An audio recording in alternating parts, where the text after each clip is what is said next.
Thank you, Mr. President.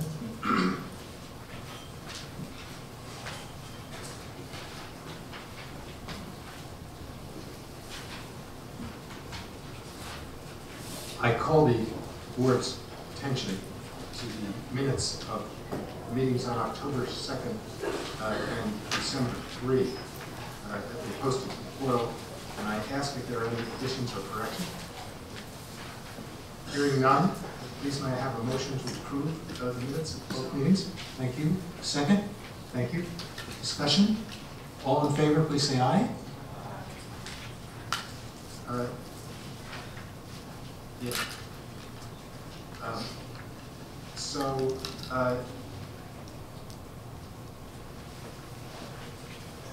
going to call on Dr. Mateo Levanis to address us, please.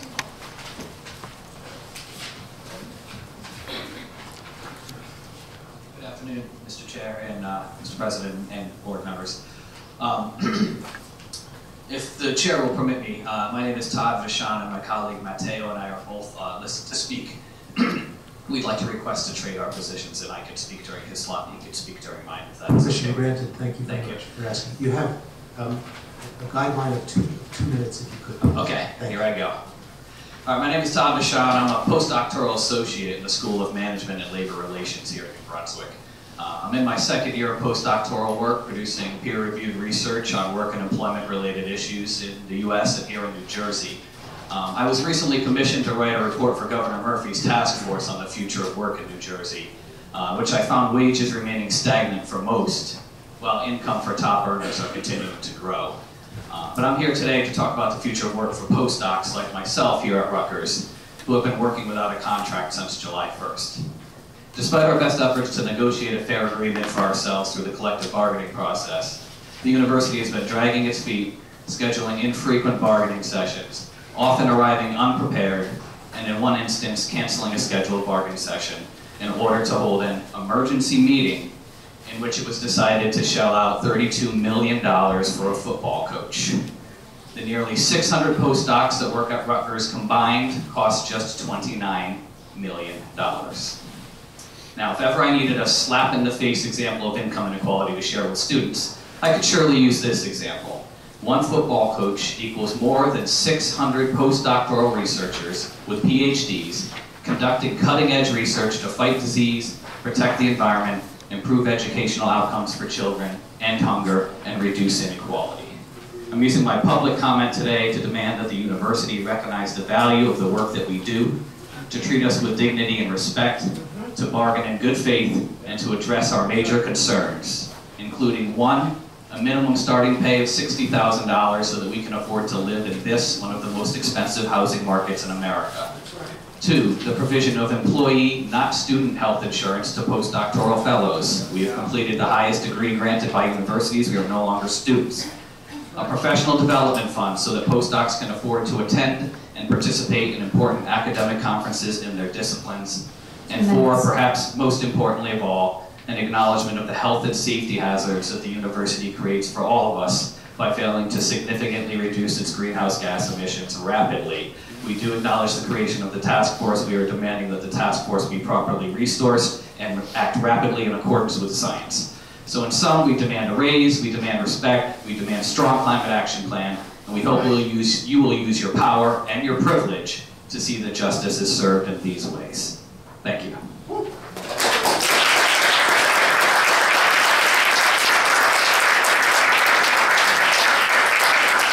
Thank you, Dr. Vachon, for your elegant remarks. Thank you very much. Thank you. A vote on the minutes. All in favor, said aye already. Any opposed? Any abstentions? The minutes are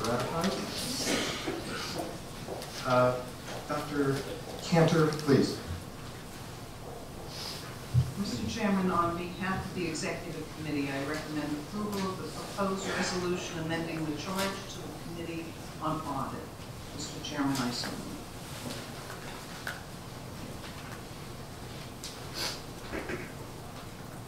Thank you. We have more speakers. First up is Professor Norman Markowitz of the Department of History at Rutgers in New Brunswick. Dr. Markowitz, please. Thank you. I'm here to speak on InfoAsylum Course Atlas. Last Tuesday, I had my 76th birthday. This is the beginning of my 49th year at Rutgers. I've made these points before. I'll make them again. Very quickly. One, no one on the faculty supports this InfoAsylum policy. Point two, based on my discussions, and I know very little about computers, but I know, I've spoken to people whose work is based on computers, including a former student who works for the federal government in IT. And his comment was, this is bizarre, this is crazy. This is not going to work.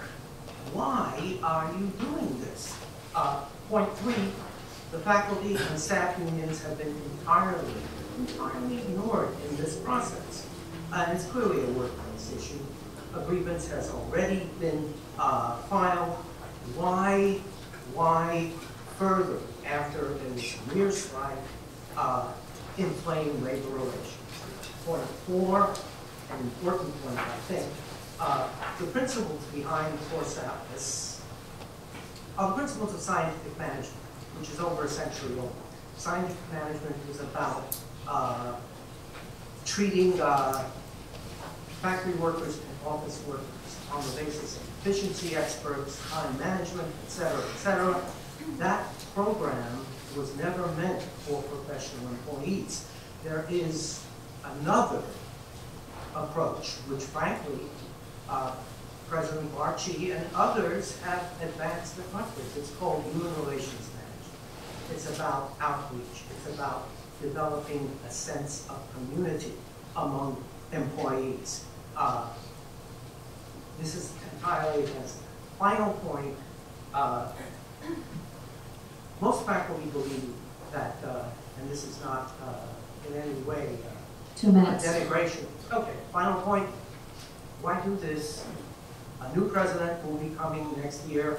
Why saddle that president with this kind of program, which will only create difficulty for him? Your business people. Your business people. We don't need this. Thank you.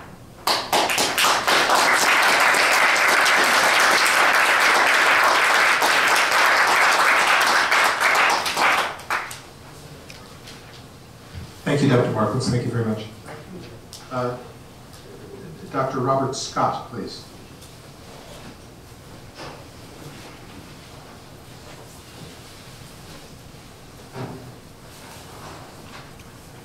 Hello, good afternoon, everyone.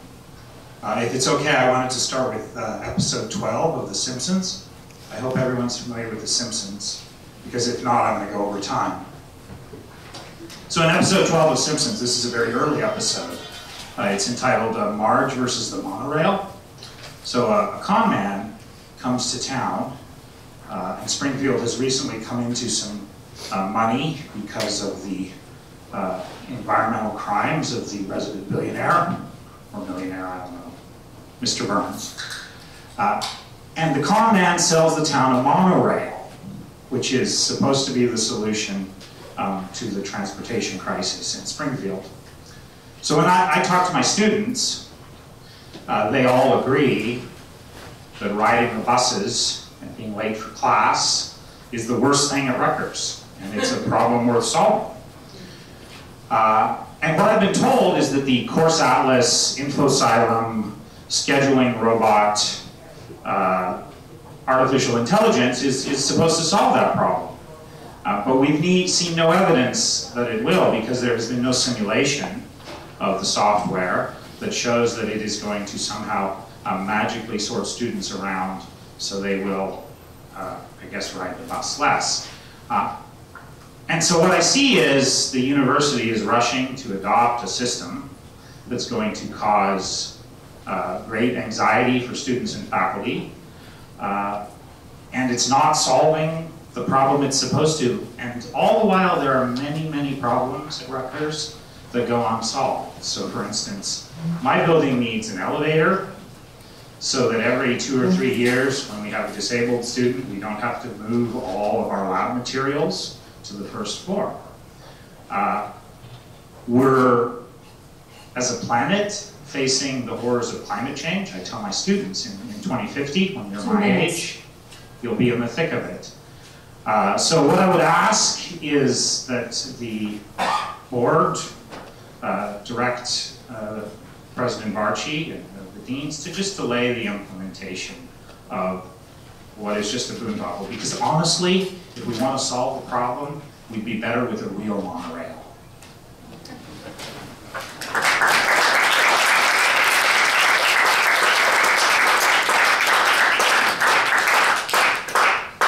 Thank you, Dr. Scott. Ms. Marina Gelfand, please. Is Ms. Gelfand present?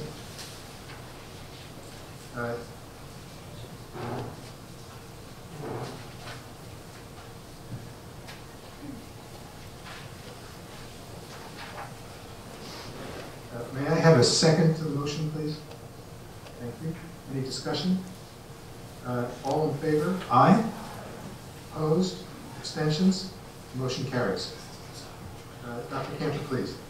On behalf of the executive committee, I recommend approval of the proposed resolution amending the charge to the Committee on Health Affairs. Mr. Chairman, I'm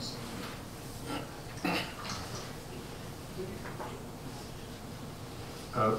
We have 3 more speakers. We're going to try again. Dr. Mateo Laganes? Thank you. I'm Mateo Leganes. I'm a postdoctoral researcher at the Center of Alcohol Studies, and I work as nearly 600 postdocs at Rutgers on developing cutting-edge research. All of us have completed at least 10 years of education, going through extremely competitive processes to get where we are. However, despite earning our stripes and working long and stressful hours, most of us are paid the equivalent of an entry-level salary, and some of us make less than $43,000 a year. As a psychologist, I am very aware of the high rates of mental health issues among academics. Low wages, a lack of job security, a lack of recognition are a big part of the problem here. The cost of living in this area implies that most postdocs invest 50% of their salaries in rent. Most of us are trying to build a family and a stable life, but that is almost impossible with our current work conditions. We are claiming a fair retribution for our hard work and unique expertise, and demand a minimum salary increase to $60,000 that will allow us to have the decent life we have worked so hard for. Last week, I attended a bargaining session in which the administration offered a ridiculous counteroffer of 2% salary increase across the board. That is not an effective minimum salary increase. We consider it an insult to the researchers that make this university work, as such an increase will have absolutely no impact in our lives. 2%, really? I want to remind the deans who stood in front of us that they once were also in our situation, and that their careers are sustained by the hard work of postdoctoral and PhD researchers who run their labs and write their papers. That's right. I am also standing here in front of CEOs on the board of governors whose companies rely on the research conducted at universities. We as researchers are driven by the passion and hard work for science, but we cannot accept being hyper-exploited and underpaid by trackers. Pay us a fair wage now. Please listen to us. Thank you.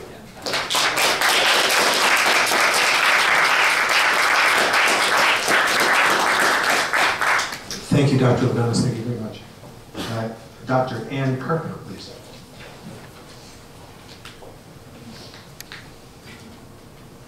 Hello. I'm also a postdoctoral research associate. I'm in the School of Social Work, and I started in September. But I want you to know that my health insurance did not kick in until November, the end of November, so just recently. So I weathered 2 months as an uninsured person and made sure to always drive the speed limit and always walk carefully down the stairs in my apartment building because I knew that a medical bill would cripple me. I am here to talk to you about our contract negotiations, like so many of my colleagues, and that you ultimately are bosses and the people with whom the buck stops should agree to significant pay raises for postdocs and a minimum salary of $60,000. Yes. I hope you don't need to be convinced of the essential work postdocs contribute to Rutgers through their research, publication, and teaching. We are some of the best new scholars in our fields, and we come here to work with the best. But when we come here, we're coming out of 5 or more years of poverty as graduate students. We come having postponed making a dent in our student loans, which I'm sure you've heard of the student loan crisis right now, the student debt crisis. We postponed building up our savings. Most of us are in our early 30s or older, and we want to start our lives and our careers and our families. We put off much needed medical care and dentist visits. Sometimes our health is poor because of this fact of our lives. After 5 years of postponing and deferring, we get here, and we find we need to continue to put off things like healthcare and saving. Making $42,000 as early career professionals who must publish and network and attend conferences is a struggle. We can't pay rent, we can't pay our loans, we can't pay for healthcare, we can't pay for childcare, we can't pay for food on these low salaries. And we all know that publications do not pay the bills. What are we worth to you? Is it fair to keep asking us to postpone our lives while we contribute so much to this institution? We are tired of it. And so we are asking you to offer us significant, meaningful raises now. You have the power to change our lives, and we are asking you to do that. Thank you. Yes.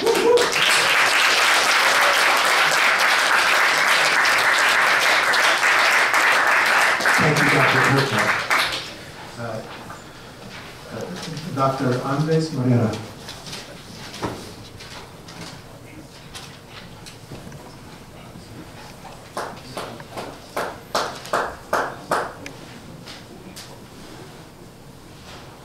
Hello, I'm here to, hello, I'm Andres Morera, a postdoctoral research associate in the Department of Molecular Biology and Biochemistry.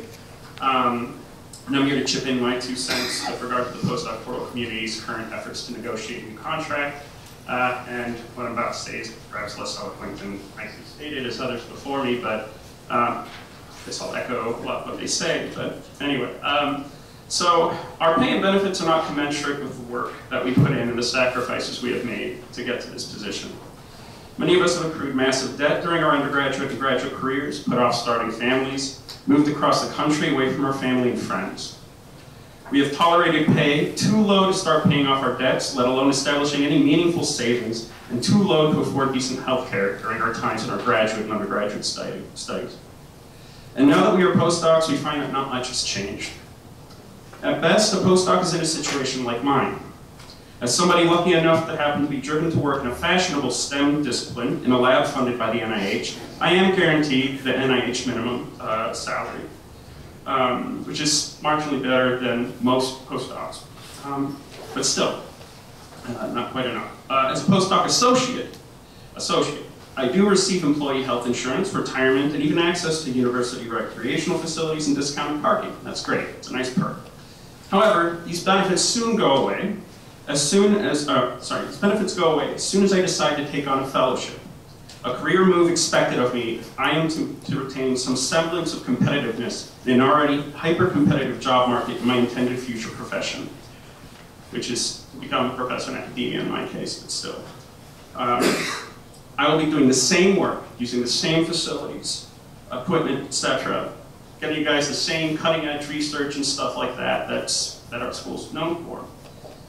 However, but because now of an arbitrary change of wording in my job title from associate to fellow, I will no longer get access to faculty benefits. This is unethical and frankly exploitative. And for some reason, well, and then also, I wanted to echo the entire 2-month probationary period with this health insurance stuff. That's obscene.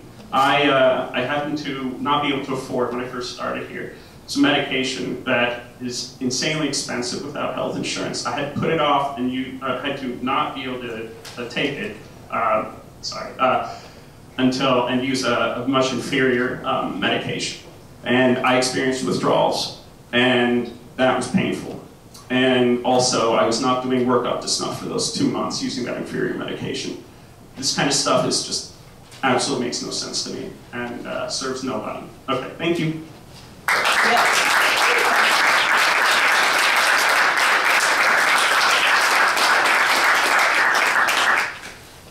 Thank you, Dr. Morera.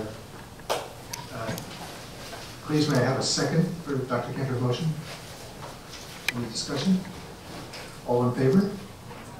Opposed? Abstentions? Motion carries. Dr. Cantor. On behalf of the Executive Committee, I recommend approval of the proposed resolution approving revisions to University Policy 40.2.14, Investment Policy. Mr. Chairman, I so move.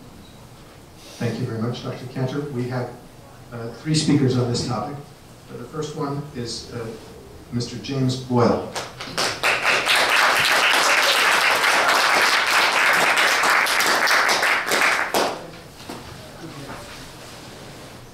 Hello, my name is James Boyle. I am a senior and a member of the Endowment Justice Collective and Central Jersey Climate Coalition here at Rutgers. The Endowment Justice Collective is a coalition of student and community organizations demanding an ethical and just endowment at the university. As I'm sure many of the people on this board know well, we live in a world of fires. In a literal sense, the climate crisis is setting entire landscapes ablaze, approaching tipping points that will surely push civilization beyond the point of no return. Relatedly, the global military-industrial complex, the largest polluter in the world, is throwing our country into meaningless wars and profiting off of death and despair across the planet. Some of these same companies are actively propping up the Israeli state settler colonial project in Palestine that has thrown over 1 million people off their land and kills hundreds every year. Furthermore, these companies and others are actively involved in the spreading and maintenance of the carceral state, locking up children and families at the border, disproportionately killing and incarcerating Black and brown people, and exploiting prisoners' labor on the front lines of the climate crisis. But the kindling from these interlinked infernos is not just the corporate and state interests that are perpetuating this war on the planet and human life. It's the capital that's funding this war. And Rutgers is currently investing in some of the most immoral and unethical corporations on the planet. Based on our investigation of the endowment, we found that Rutgers currently has holdings in TransCanada, or TC Energy, which operates the Keystone XL pipeline, a proposed 1,000-mile infrastructure project stretching across the continental United States, cutting through indigenous land, and putting precious ecosystems at grave risk. Rutgers is also currently invested in Motorola Solutions, a telecommunications equipment provider that develops and sells bomb fuses, surveillance technology, and communication technology to the Israeli army, a key force in the maintenance of a brutally oppressive apartheid system against the Palestinian people. I want to finish with one question for the Board of Governors. As a member of Students for Justice in Palestine and someone who feels deeply threatened by the actions occurring at the national level, will the Board of Governors stand by student activists like me and other members of SJP, despite the recent executive order from President Trump that threatens the removal of Title VI funding for universities that allow on-campus campaigns advocating for divestment from Israeli apartheid? And relatedly, how will this move impact the recently reopened Department of Education investigation into Rutgers?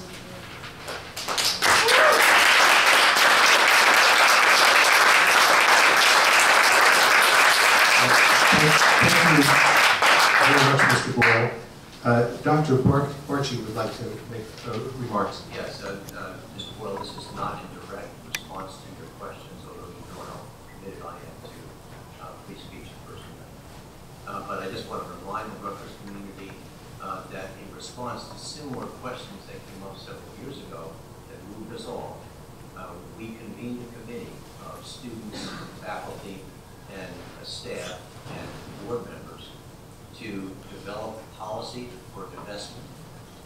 That policy was put forward, discussed among the students, faculty, and staff. It was adopted by the university and by the board, and it is formally our divestment policy that's been in place since June of 2015. There are 4 clear steps that must be met by individuals who want to bring such questions to the investment committee of the board, who are ready and willing to listen if those 4 steps are followed. And the procedure for doing so goes through the secretary of the board. Those policies are available online and available directly to you.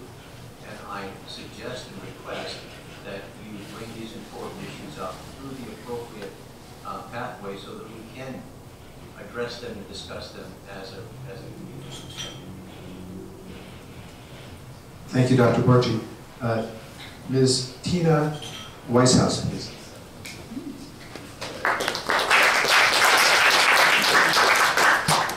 Good afternoon. My name is Tina Weishaus. I am an alumna of Rutgers and a New Jersey taxpayer. And I am speaking today on behalf of Divest New Jersey, a coalition of organizations which is leading the fight to get the New Jersey State Pension Plan to divest from fossil fuels. I am here in support of the work that the Central Jersey Climate Coalition is doing at Rutgers with the same demand: divest your endowment of fossil fuels now. Continuing to invest in fossil fuels is literally investing in the destruction of our future. There is no longer a financial rationale not to divest. The fossil fuel sector has been in serious decline for the last few decades, and its outlook is increasingly negative. It was the worst performing sector of the S&P's 500 in 2018, and this year holds more of the same. It is no longer fiduciarily responsible for Rutgers to continue to hold on to these investments. And more importantly, it is no longer morally responsible. Rutgers produces the science that tells us we are on the brink of climate catastrophe. Many of your faculty have contributed to the UN reports on sea level rise, on ocean warming, on glacial melt, warning us that there are only a handful of years left to prevent irreversible tipping points. Here in New Jersey, we are experiencing the worst sea level rise and temperature increase in the country. Divest New Jersey supports the demand of the Climate Coalition here, presented today, the establishment of an Office of Sustainability, an immediate climate plan which gets us to carbon neutrality by 2030, and divestment. You must listen to the youth who are demanding a livable future. You must listen to your students and to your faculty. Make Rutgers a leader in sustainability and help protect the future of your university.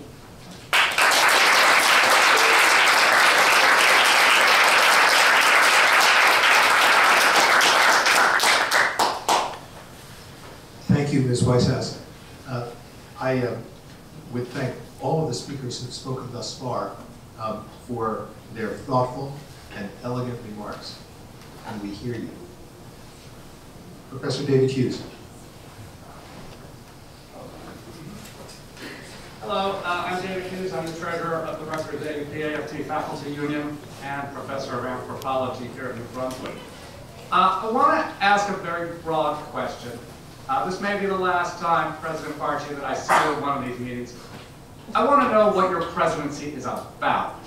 And I want to know what this board is about. I thought that it was about the merger with the medical school, medical and dental schools. But they've been in contract bargaining for quite some time, and it's going slowly, and one of the sticking points is that Legacy Rutgers does not want to extend academic freedom to the faculty of the medical and dental schools. I have a handout addressing some of these concerns. So why is that?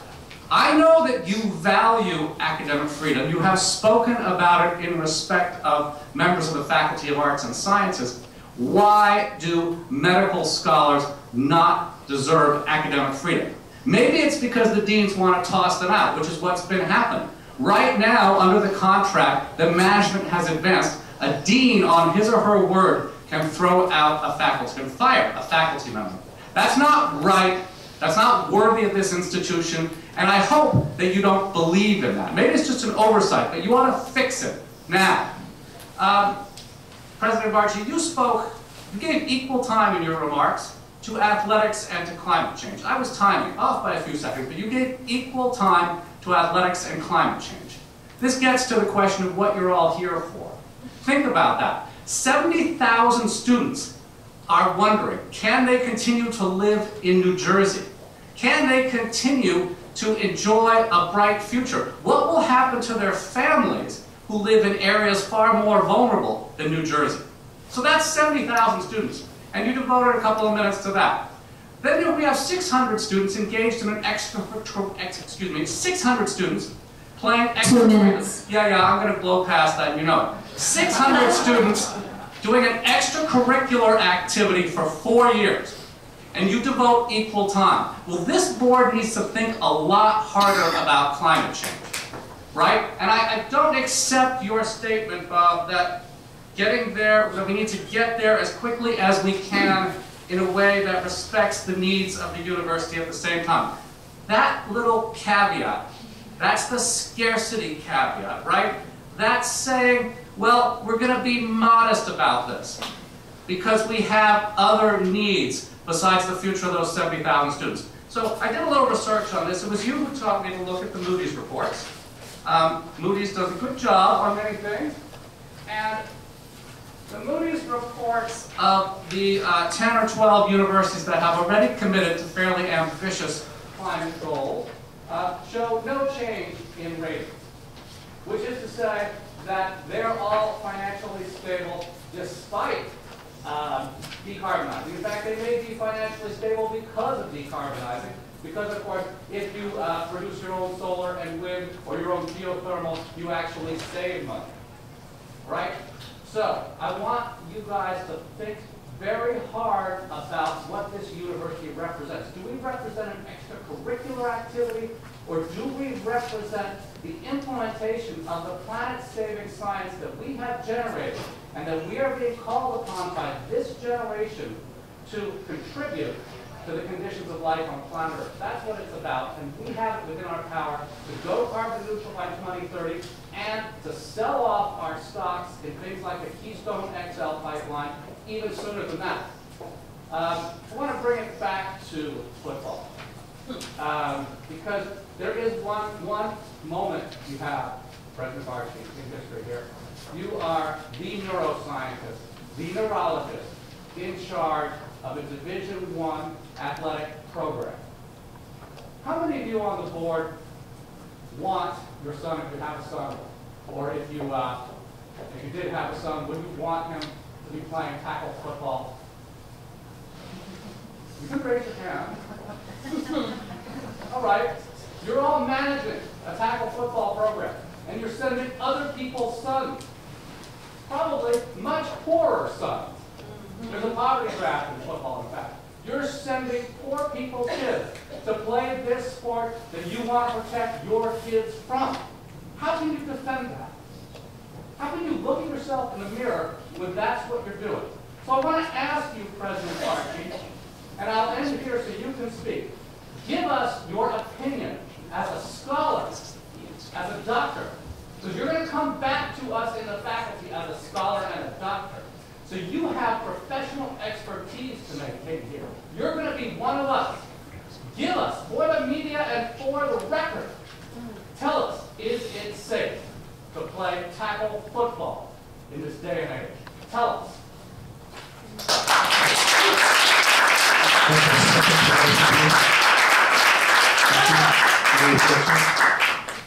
All in favor? Opposed? Tell us, Bob! Are you afraid? Abstentions, motion passes. Ms. McHugh. The Committee on Academic and Student Affairs met on December 2nd, 2019 by teleconference due to weather. Dr. Barbara Lee, Senior Vice President of Academic Affairs, presented for the Committee's consideration recommended changes to University Policy 10.2.12, Code of Student Conduct. She informed the members of the revised policy emphasizes edits to incorporate updated evidentiary standards required by the United States Department of Education and provides further clarification on medical amnesty for students who notify university officials and/or medical professionals of a student who is dangerously under the influence of alcohol and/or other drugs.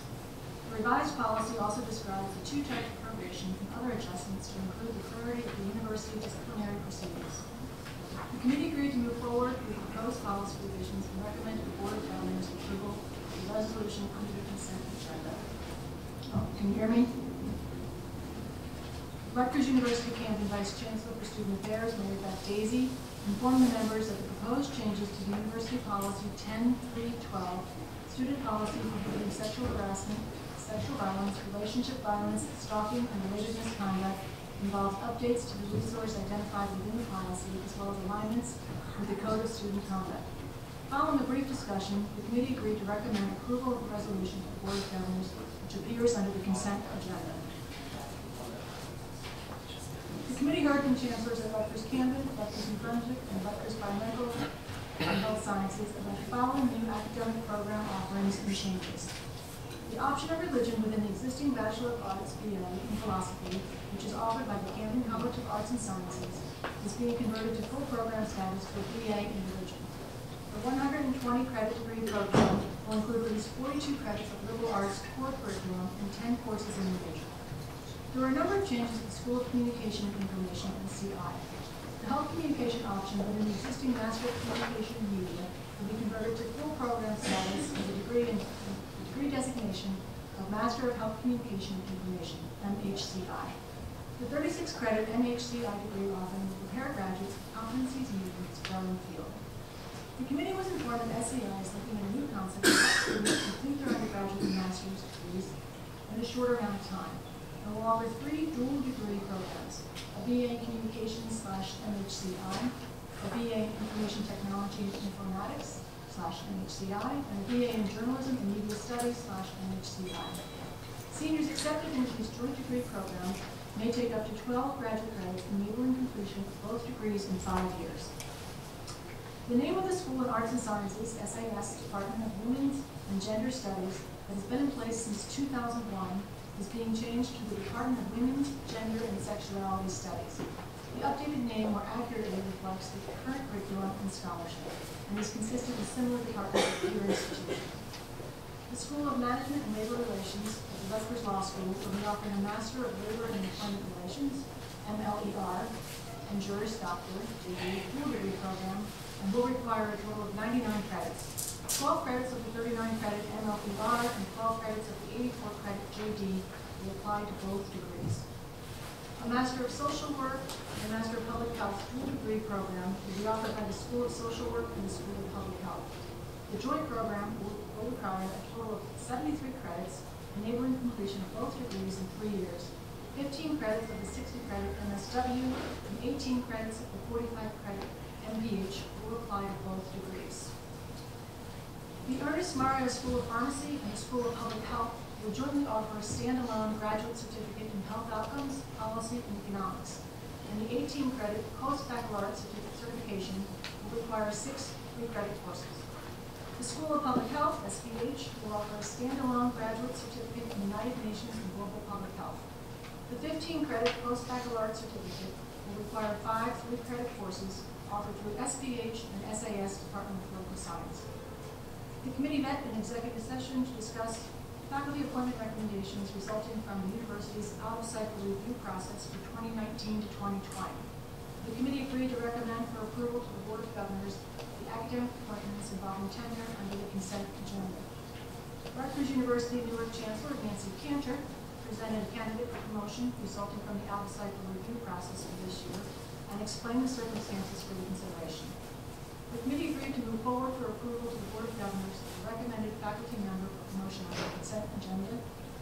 This concludes the report of the Committee on Academic and Student Affairs. Thank you very much, Mr. Chairman. Thank you, Madam Chair. Mr. Keith, thanks, please. Thank you, Mr. Chair. Mr. David Moore, Chief Budget Officer and Assistant Vice President for Financial Planning and Budgeting, presented for endorsement the proposed resolution certifying the fiscal year 2019 report on allocation and transfer of resources across campuses. Mr. Moore provided the committee with an overview of the total university fiscal year 2019 final financial report with a review of the overall total university revenues of $4.425 billion and expenses of $4.375 billion that resulted in a positive operating position of approximately $50 million. After consideration of total plan transfers to support capital projects, the university's change in operating fund balance for fiscal year 2019 was $10.7 million. The chief business officers for the chancellor units presented fiscal year 2019 results for each area. This resolution is on the consent agenda. Mr. Antonio Calcado, Executive Vice President for Strategic Planning and Operations and Chief Operating Officer, presented for endorsement the proposed resolution approving renovation and planning projects for the Medical Sciences Building at RBHS Newark. Mr. Calcado presented an overview of desired outcomes from the entire capital initiative, which will be phased in over a number of years. Mr. Calcado explained to the committee that the work proposed in this resolution would be for a schematic design for the entire project, replacement of the building-wide fire detection, annunciation, and alarm systems, and upgrades to the elevators in the complex. Mr. Chair, I move the resolution found under tab D. Thank you, Mr. Banks. Is there a second? Thank you. Discussion? All in favor? Aye. Opposed? Abstentions? Resolution's passed. Mr. Calcado provided the committee with an update on projects and initiatives planned or underway. He gave an overview of student parking and permits sold this fall at New Brunswick, Newark, and Camden, as well as physical plant reductions of 152 buildings over the last few years that represented 874,430 square feet of space. Mr. Calcado continued with a presentation including an in-depth review of the public safety structure at Rutgers. Mr. Adam Day, Assistant Treasurer, provided a review of the Series 2019 R bond issuance from October, sharing with the committee the details on the taxable advance refunding of Series 2013 J and 2013 L bonds. Mr. Day explained to the committee that the refunding achieved an all-in-true interest cost of 3.129%. This refunding also reduced the university's future scope on tax-exempt bond compliance requirements. Mr. Day presented the annual report of fiscal year 2019 strategic financial indicators and debt portfolio review. He explained to the committee that the strategic financial indicators are a set of metrics used by leaders in higher education to monitor institutional financial performance. The financial indicators showed that the composite financial index in fiscal year 2019 showed an uptrend from the previous year, indicating overall improved operating performance. Ms. Vivian Fernandez, Senior Vice President for University Human Resources and Organizational Effectiveness, presented the University Human Resources Talent Management Program. This program will establish a performance assessment and management process tool to assess and develop leadership and professional competencies while aligning performance goals to the university's mission. Ms. Fernandez also described a leadership development program that will have its first cohort in January. Ms. Phoebe Haddon, Chancellor of Rutgers University Camden, presented an update on its enrollment and financial outlook. Chancellor Haddon was to see application numbers rebounding from last fall to a more steady state for Rutgers Camden.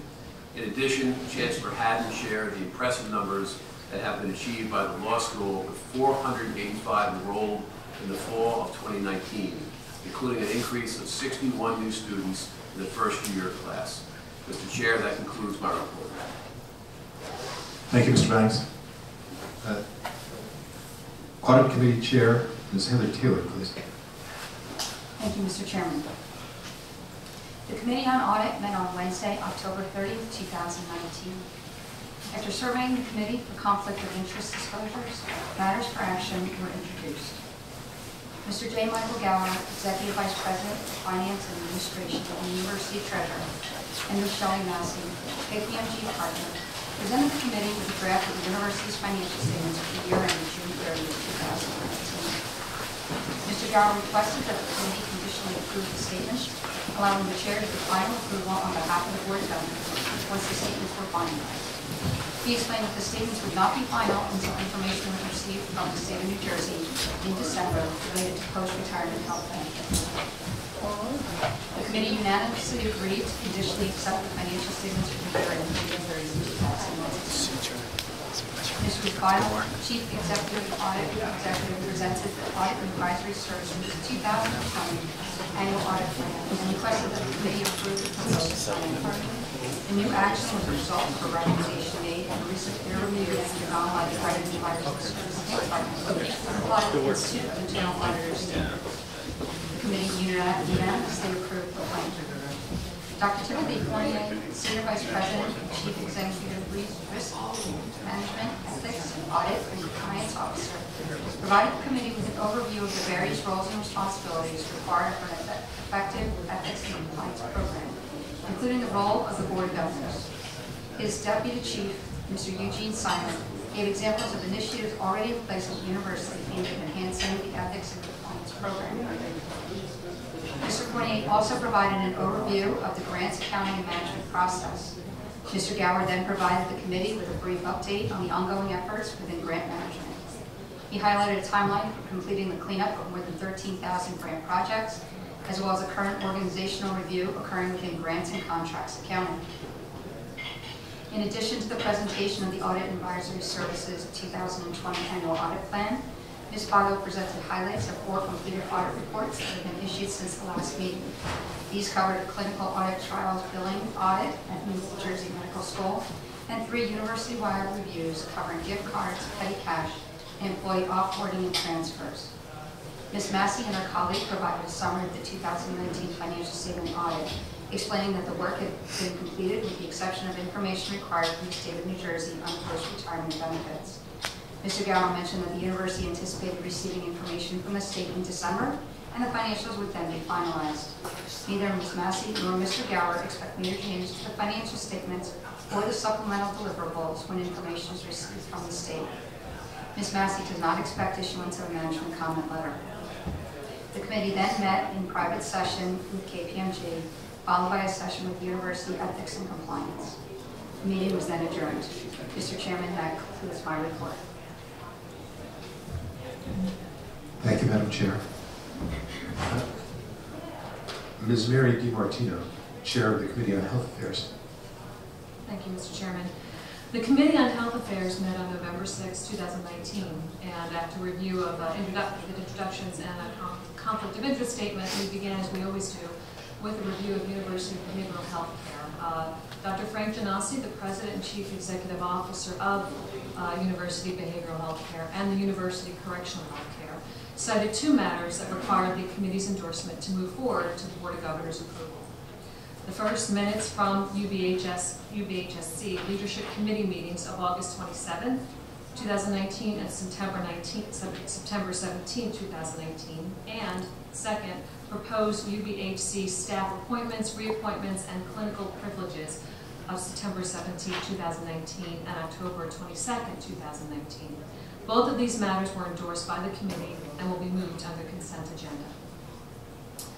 Dr. Janassi then provided a UBHC overview and reviewed the new call center function that supports Medicaid patients with substance abuse, chemical dependency, and other addictive disorders, as well as the rehabilitation of one of the inpatient units at 151 Centennial Avenue that will be built out to accommodate 15 involuntary beds. He also discussed the pervasiveness of hepatitis C among the incarcerated population served by UBHC and spoke about the vulnerability of this population. He added that UBHC was recently awarded a $187,000 grant for universal screening across the system. Dr. Janassi concluded his presentation by discussing the reduction in the length of stay of patients within UBHC, as well as the possibility of a new addictions treatment center that will provide space for training, research, and treatment of patients. We then had a presentation by Dr. Strong, who introduced each Rutgers Biomedical and Health Science Dean and offered them an opportunity to address the committee. Each dean spoke about their respective school as well as interesting programs in their schools, and we had a fairly lengthy discussion and good question Q&A portion of that presentation. Dr. Strom then presented a RBHS status report and reviewed his goals as Chancellor, background and statistics of RBHS and its entities, the RBHS strategic plan, an aspiration statement, and critical leadership appointments and ongoing searches. Chancellor Strom then provided an overview of RBHS volunteer faculty and appointments process and updated the committee on the master affiliation agreement with RWJ Barnaby's Health System, as well as the future of academic medicine committee. Chancellor Strom then focused on the work of RBHS Center for Tobacco Studies, highlighting the fact that it is one of the 9 tobacco centers of regulatory science supported by the Food and Drug Administration and the National Institutes of Health. He also touched upon CINJ's lung and colon cancer prevention program, the initiative to make Rutgers a Skin Smart campus, and address various other Rutgers student health strategic priorities.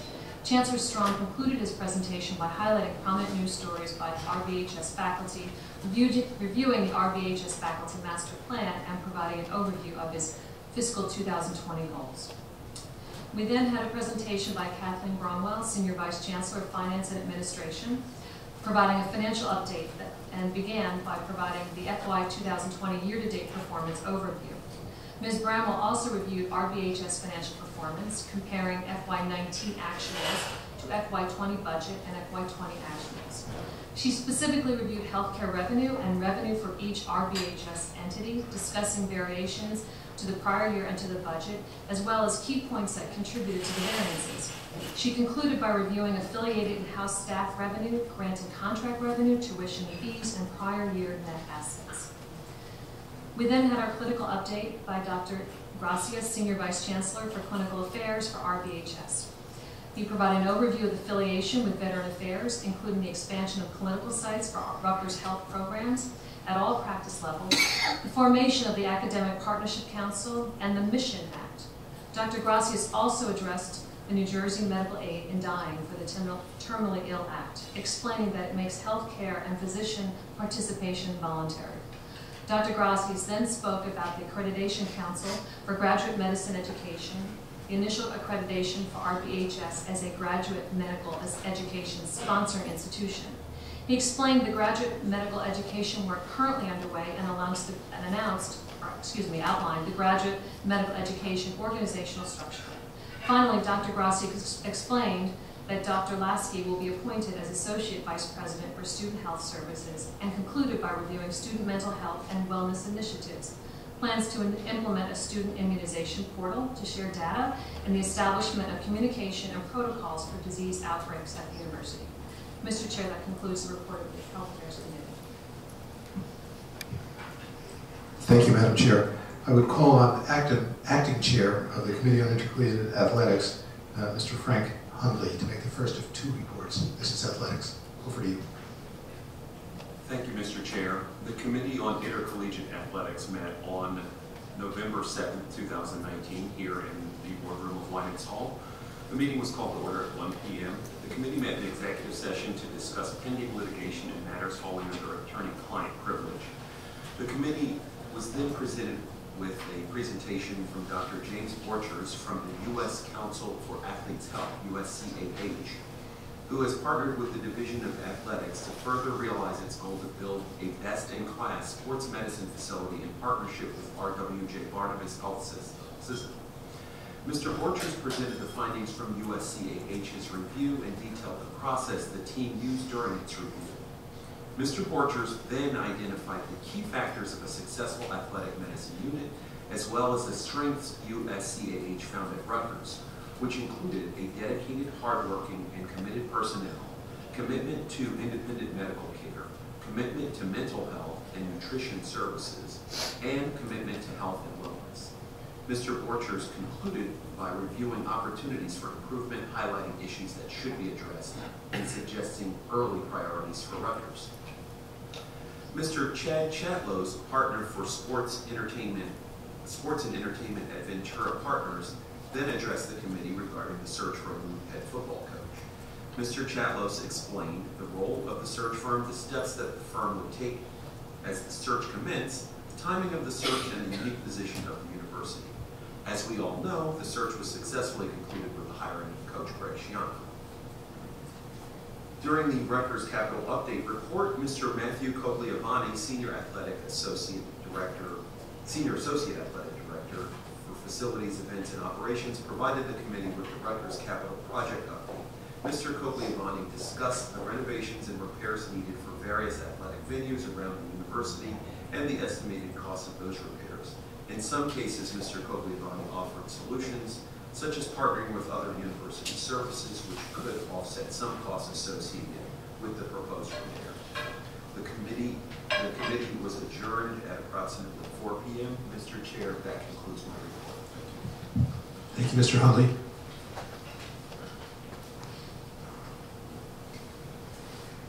Dr. Cantor for the consent agenda, please. Are there any items that members want to remove from the consent agenda? Hearing none, upon recommendation of the Executive Committee, Committee on Academic and Student Affairs, the Committee on Finance and Facilities, and the Committee on Health Affairs, I move that the Board approve the items contained in the consent agenda. Second? Thank you. Discussion? All those in favor? Opposed? Abstentions? Resolution passes.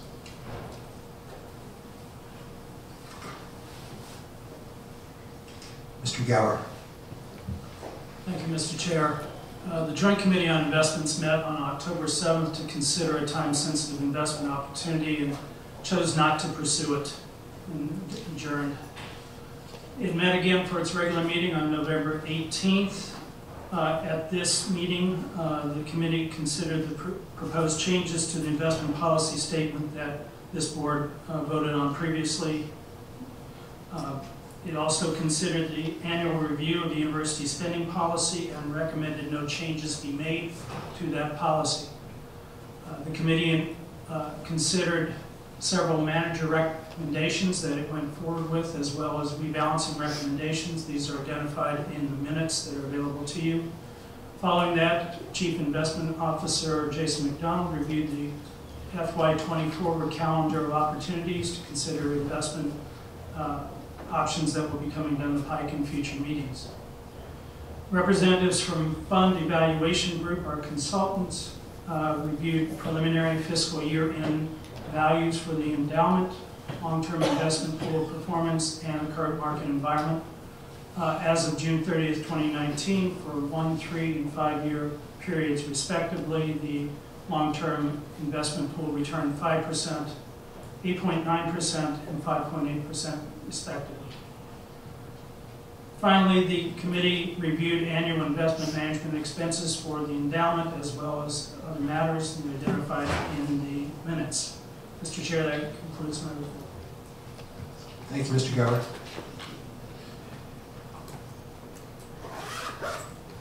Mr. Huntley, sir, you're up again. Thank you, Mr. Chair. Glad to be back. The Camden Board of Directors met twice, once on September 13th and again yesterday on December 16th. During the September 13th meeting, that was my first meeting where I was inducted and joined the Rutgers University Camden Board of Directors as a member representative of the Rutgers Board of Governors. Annual elections for the position of Chair, Vice Chair, Secretary, and Treasurer were held. Dr. James Doherty was elected as Chair, Ms. Susan McHugh was elected as Vice Chair, Ms. Lori Jones was elected as Secretary, Mr. J. Michael Gower was elected as Treasurer, and Dr. Doherty and I were also elected as appointees to the Rowan University Rutgers Camden Board of Governors. The board took a moment to reflect on the life and service of Dudley H. Rivers, Jr., who also was a member of the Camden Board of Directors. The board approved the minutes of the June 18th meeting, and then following that, in the Chancellor's report, Chancellor Phoebe Haddon provided to the board with an update on important happenings since the last board meeting, including the Raptor Welcome, which took place on September 2nd, adding that enrollment currently exceeds 7,400 students, with more than 50% underrepresented in first-generation students. Chancellor Haddon also noted the appointment of Mr. Jay Austin as Senior Associate Dean of Enrollment and Financial Aid at Rutgers Law School, and recognized faculty success with regard to research, highlighting the $16 million of grant funding received in fiscal year 19. Chancellor Haddon also discussed civic engagement, noting that the new Student Day of Service attracted nearly 200 students who participated in projects across the city of Camden, as well as the annual Community Partner Breakfast by the Office of Civic Engagement, which brings several hundred community and nonprofit leaders to campus. She then reviewed notable speakers visiting Rutgers Camden in the near future, as well as the recognition received by Rutgers Camden through national rankings.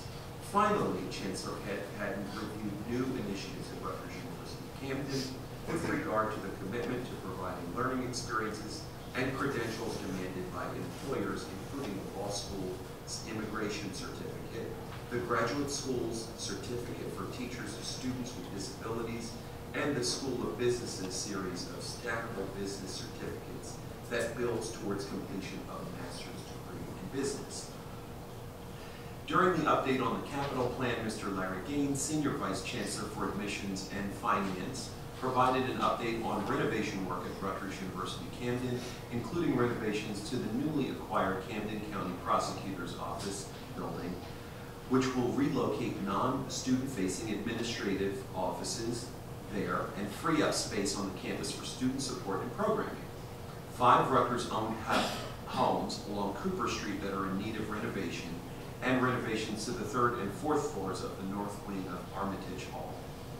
During the update on Joint Health Sciences campus, Ms. Dana Redd, CEO of the Rowan University Rutgers Camden Board of Governors, provided an update on the Joint Health Sciences campus.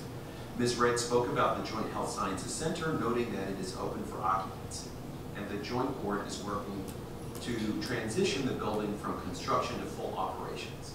She added that the Joint Board's administrative offices relocated to the building on August 12th, and a ribbon-cutting ceremony was scheduled for October 15th, which I was proud to attend. She explained that the Joint Science Center represents the first 2 phases of the 4-phase project.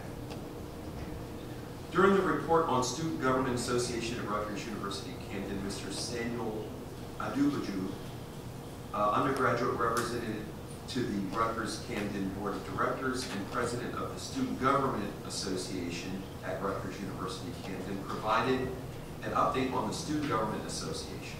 He specifically reviewed the overview of last year's accomplishments, this year's goals, the SGA's budget applications. He explained that SGA purchased new refrigerators and freezers for Rutgers University Camden Food Pantry, as well as the purchase of 4 solar-powered tables in partnership with the Gleaner. He concluded that this year's SGA plans on hosting a town hall, parking symposium, and charity event, and plans to partner with athletics to organize a friendly game between the men's and women's soccer team. That concludes my first report.